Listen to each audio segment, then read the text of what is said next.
everyone. Welcome back to another episode of Explore the Spectrum. I'm your host, Jeanetta Bryant, and today we are joined with Matthew Ratz. How are you doing, Matthew? I'm doing wonderfully. Thank you for asking. It's fun to get to chat with you. I know that you have several different projects that you're often collaborating on, but tell us what brought you into your interest of wanting to help and support some of the autism families and professionals. Absolutely. So I started my career in autism about 10 years ago with a local company in Montgomery Village called CSAC, and I was brought in to do vocational curriculum design. And when I got there, I noticed that a lot of the individuals that we were serving were bored out of their minds, and that boredom was manifesting in a lot of property destruction and self-injury. And in my time there, I started understanding that really what they needed was engagement, and they needed to have their strengths buoyed by the activities that they were doing, and that they could manage frustrating tasks as long as they had appropriate explicit instruction.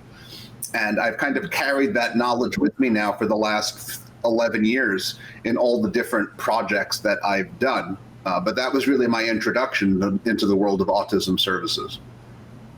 You know, it's true. The fact that we can overlook somebody's desperate need to not be bored and to have engagement is radically important. Just because somebody doesn't verbalize it or express it the same way, really and truly, that is their desire, is to find the right engagement and the right ways to have an outlet to be meaningful and productive.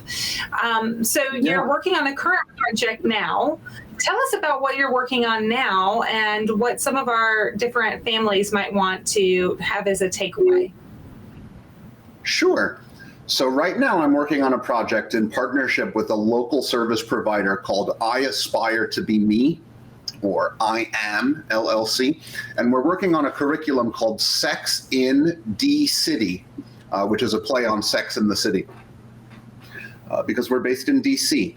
And Sex in the City is a sexual health, wellness, and relationships curriculum that we piloted just this past spring. We started in January, and we went through the end of May, working with about 15 adults, some of whom with autism and developmental disabilities, others of whom were direct support staff, and others of whom were even professionals in the field, like behavioral technicians. And we wanted to do this to make sure that the curriculum that we were providing was not solely designed for adults with autism, but designed for everyone to be able to access information on healthy relationships, healthy human sexuality, and the kinds of things that, you know, are important to know about oneself before entering into relationships. The whole thrust of the curriculum is that you have to be able to love yourself before you're able to love other people.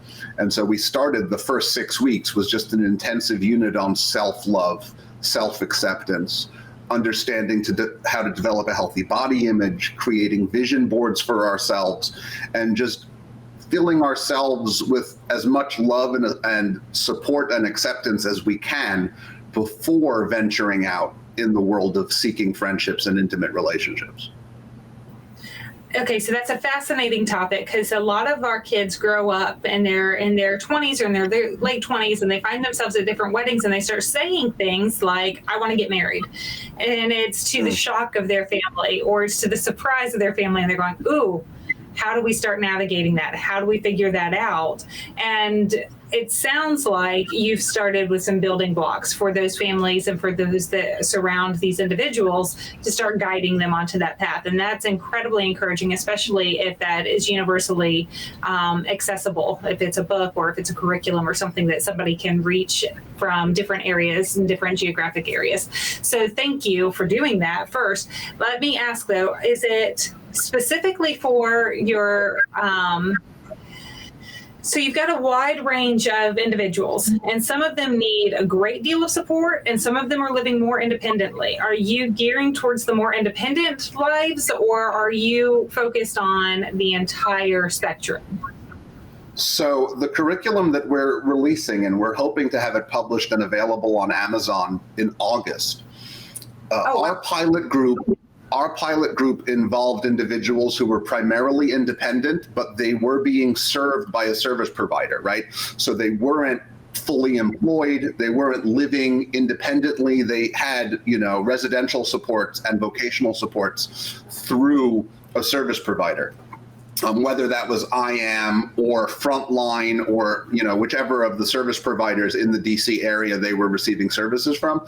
We did have, during our virtual component, several nonverbal individuals join our group because the virtual environment allowed them to chat and to write, which enabled them to communicate along with their verbal peers. Really, it's a curriculum that can be approached at any level. But it's got to start from the fundamental understanding that people with autism, like all people, want love and acceptance and seek out relationships, right? We're social beings. And it's a common misconception because autism often presents with social impairments, but social impairments don't automatically mean social disinterest. And this is so incredible. I mean, you're doing great work. This is something that I can see so many people gravitationally pulling themselves towards and needing and wanting for their families. I know that the demand is real and it's only going to continue to grow. How would somebody find this information if they want to? I know that you said it's not going to be published until August, which we're knocking on August's door in just a few weeks. But if they want to learn more from you or if they want to go to a website, where should we direct them? So it's hard to say. We did recently have an article in the Autism Spectrum News, which is a nationwide publication. And so we have an article kind of talking about the curriculum and the motivation behind it, as well as a website where people can go. The best I can recommend is for people to go to this website. It's www.iamsexindcity.org. So iamsexindcity.org, and we'll have an interest page there. This curriculum was funded by the Office for Autism Research, and so 200 copies of the curriculum will be made available for free to people who express interest. That's incredible. I'm really excited to have had you on today. I'm really thankful for you lending your time and your talent into projects like this, because the demand, I'm telling you, the demand is coming. We're starting to see it. It's right there on this cusp of seeing where we're going to have a lot of individuals, like I said, in their 20s that are going to want to pursue things, and we don't have the tools in helping them be their best in that endeavor. So this is exciting for me to have learned about. Thank you for sharing your time and this information with us today. Absolutely. Thanks for having me. And it as you say, the demand is only going to grow, and it's as important as can be. Everyone needs to learn how to have healthy relationships, and Indeed. Everyone can benefit from learning how to love themselves and accept themselves, whether they have autism or not, right? That's a really universal kind of thing we're struggling with, is just how to accept ourselves and understand Indeed. Ourselves. So radically important. Thank you so much. And to all of our viewers, thank you for joining us as we continue to explore the possibilities.